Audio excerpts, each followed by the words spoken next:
Part 2, the rear suspension teardown for coilovers. Already got the front done. That was part 1. So now we're moving on to part 2, which is the rear suspension. And this looks way easier as far as getting the old factory stuff out of the way. There's some mounts with the coilover that will require a little bit more disassembly, but I'm not going to do anything about those until I'm actually ready to put the coilovers in. So the big thing, I guess not the big thing. One thing that I'm going to do different is you can see the spring there, and you can see the mount for it right there. I think the first thing I'm going to do is actually take this spring out. From what I've seen, I haven't seen anyone showing videos of this being dropped or anything like that. I don't think we're going to have to, but I'm going to take the spring out first. I think it's going to come out a lot easier. You just got 4 bolts on that underside right there. The flashlight's hitting. And then you got this one mounting bolt. So I'll take those mounting bolts out. Hopefully pull it out nice and easy. Then for the shock, we've just got these 2 upper bolts and this 1 bottom bolt. I think it's going to be, the other reason I think it's going to be better to start with the spring. Get the spring out of the way.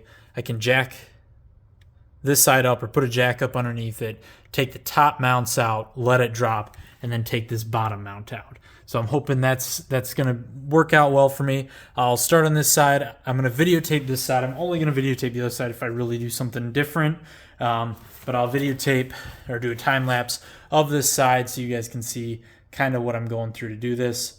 And then I'll give you an update after I'm done.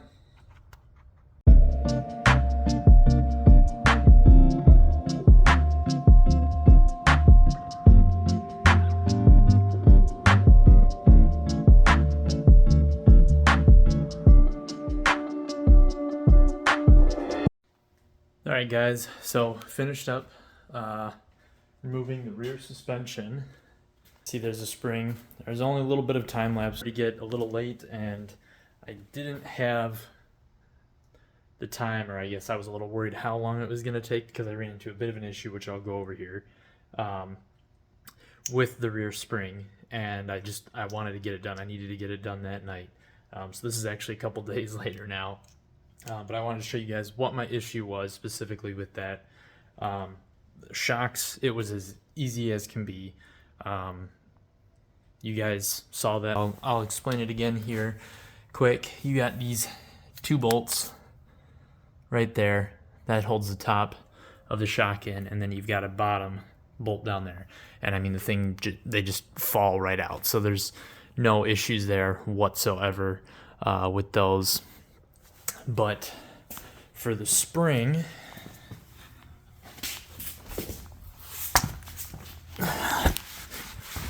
you can see right where those 2 bolts,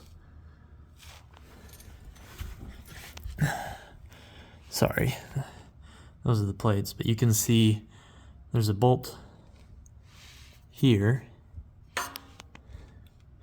and the bolt that would go there, and that's on both sides. And these back bolts, these back bolts, I had no issue with getting those out once I put in my pneumatic impact on them. But these ones, there's not enough room. And actually, I had to drop the exhaust. You might not have to, given the way we did eventually get this out. But I had to drop the exhaust, and you may even have to, I should say not drop, but just lower it. I basically unhooked it so you can see it's sitting loose, which isn't a big deal because I'm going to be taking that all out anyways. So that wasn't too big of a problem to try that out. But basically what we ended up having to use was a breaker bar and a swivel socket, and not like the U-joint style swivel socket, but it actually looks a lot more like a ball joint. And with that and a breaker bar, we were able to break those loose, and I did use a little bit of heat to get them out. I want to pull down on that. Okay, let's see. Am I going in the right direction now? Yep.